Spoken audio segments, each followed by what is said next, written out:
Salut les devins, c'est Saikyo. On a de tout nouveaux spoilers, je vais appeler ça comme ça, concernant Dragon Ball Super. Un nouveau personnage arrive dans la série. Et ça nous a été révélé en plein pendant la diffusion au Japon, là, sur la télé japonaise, de l'épisode spécial 109-110, nouvelle transformation de Goku, etc. Et il y a eu une publicité justement annonçant une nouvelle série de figurines Dragon Ball. Ils n'arrêtent pas d'en sortir, donc ça m'étonne pas du tout qu'ils avaient prévu de mettre la nouvelle transformation dans une figurine machin. Sauf que regardez, je vous en ai déjà parlé un petit peu hier soir dans ma review de l'épisode 109-110 justement sur la chaîne et je vous remercie énormément pour l'accueil que vous avez réservé à ma review. On est déjà à plus de 1200 likes à l'heure où je vous parle et c'est vraiment énorme, c'est peut-être un record en termes de rapidité de nombre de likes.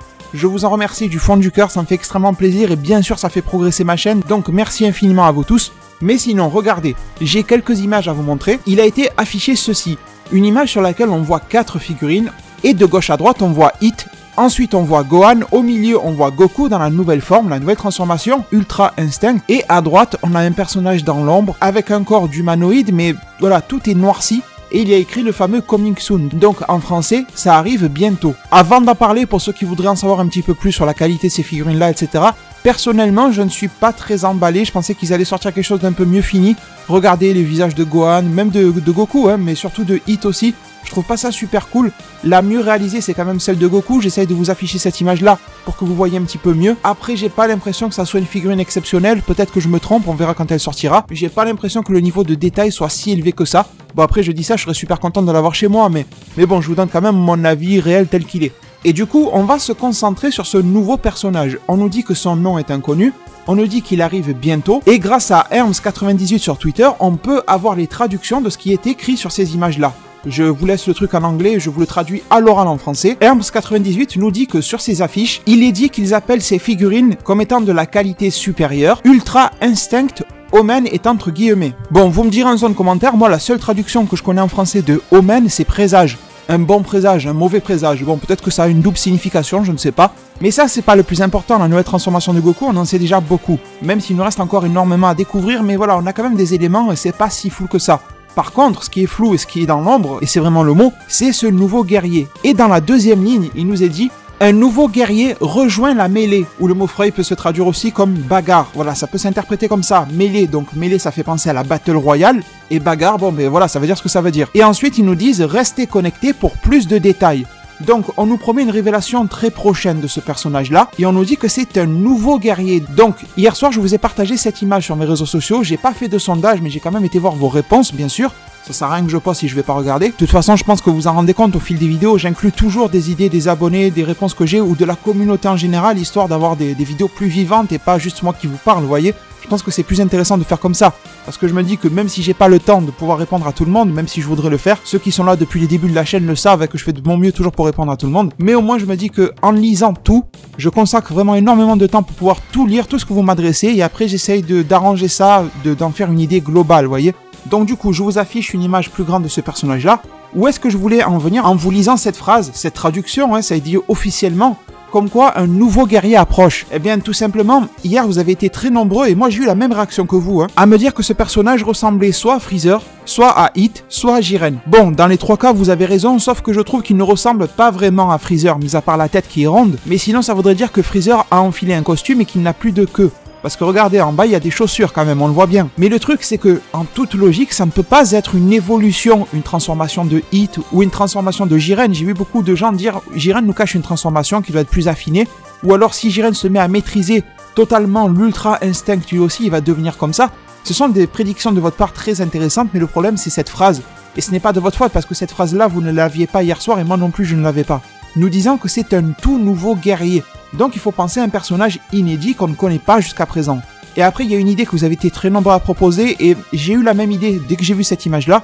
Tout simplement je me suis dit putain ça ressemble énormément à un personnage féminin. C'est vrai que la carrure des épaules qui est pas forcément très large. Au niveau du torse et surtout des hanches ça a l'air assez fin. Et puis le corps reprend du volume au niveau des fesses etc. Donc c'est vrai que ça fait une silhouette un petit peu féminine, humanoïde, extraterrestre. Si Jiren avait une femme ou une fille, je l'imaginerais peut-être comme ça, vous voyez. Donc c'est vrai que, même si ça n'est pas un personnage connu, ça peut être une collègue féminine de la même race, par exemple de Hit ou de Jiren. Ça, ce n'est pas exclu du tout. C'est vrai que le visuel me fait beaucoup plus penser à Jiren. Surtout le visuel des chaussures et l'attitude globale qui me fait penser que ce personnage-là, féminin ou masculin, porte un costume de Pride Troopers. C'est un petit peu bizarre hein, quand même. Mais après, je vous avoue que c'est un casse-tête énorme, parce que normalement, le nombre de combattants dans la Battle Royale est figé, donc d'où est-ce que va sortir ce personnage-là? Sachant que l'autre information qui est inscrite sur cette affiche-là, c'est que on nous parle du climax entre le combat Goku-Jiren. On ne nous dit pas que de nouveaux combats vont arriver ou quoi que ce soit. Donc, est-ce que Jiren est capable de se diviser en différentes parties, un peu comme des entités, comme aurait pu le faire le père de Piccolo Daimao? Enfin, c'est un petit peu bizarre hein, quand même. Comment est-ce que l'arrivée d'un nouveau personnage peut être autorisée dans le règlement, sachant que toutes les équipes sont complètes? Je vais vous afficher cette image-là, parce que j'ai aussi lu vos prédictions concernant l'univers 4. Bon, j'en ai déjà parlé souvent sur la chaîne, mais je pense que certains d'entre vous ont manqué l'information, c'est pas bien grave. Mais regardez, on connaît tous les personnages, tous les combattants de chaque univers. Univers 4, regardez, il y a bien Damon et Gami Saras, qui sont à peu près des jumeaux, je ne sais pas trop quoi, de la même race, qui ne sont pas encore apparus sous nos yeux, mais vous voyez que le visuel n'a absolument rien à voir avec le personnage ou cette figurine-là. Idem côté univers 6, on connaît tout le monde, on sait qu'il y a les Namek, par exemple, qui viennent boucher les trous. Tous les univers sont vraiment au complet, donc comment est-ce qu'un personnage comme ça peut rejoindre la mêlée, vous voyez?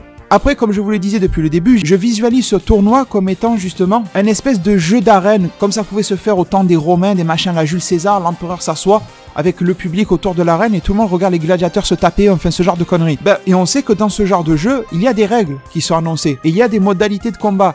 Et souvent dans les films, par exemple dans la fiction, je ne sais pas comment ça se passait en réalité, mais en tout cas dans tout ce qui est œuvre de fiction, on voit que l'empereur a envie de s'amuser encore plus, donc les Zénos, ça correspond parfaitement, ils ont envie de s'amuser encore plus, et d'un coup, ils ordonnent à telle personne d'ouvrir telle cage, il sort un monstre énorme, le truc il n'était pas prévu du tout, tout le monde était en train d'acclamer le gladiateur qui avait fini de combattre, techniquement sur la liste il avait battu tout le monde, et d'un coup on lui sort un putain d'ennemi, un machin de fou, et le truc il n'était pas prévu, mais après l'empereur c'est l'empereur, et tout le monde ferme sa gueule devant lui, sinon il est exécuté. Donc avec Zeno ça peut être la même chose.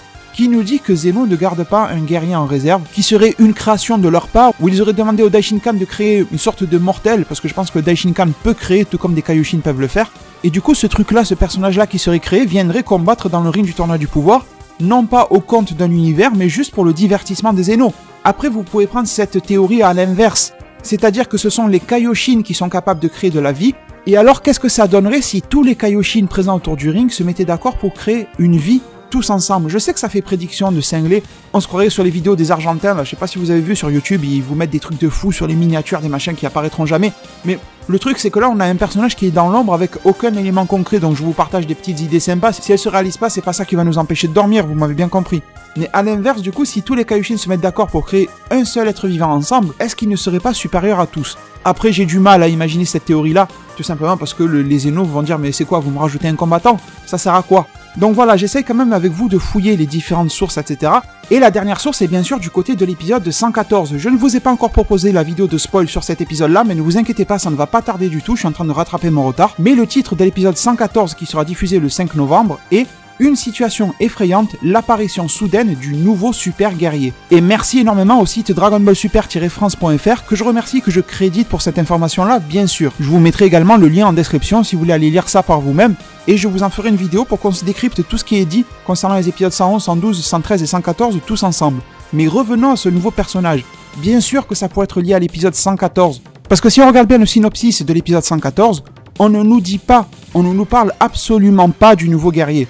On nous dit simplement qu'il va y avoir un combat de Goku, Kale et Caulifla.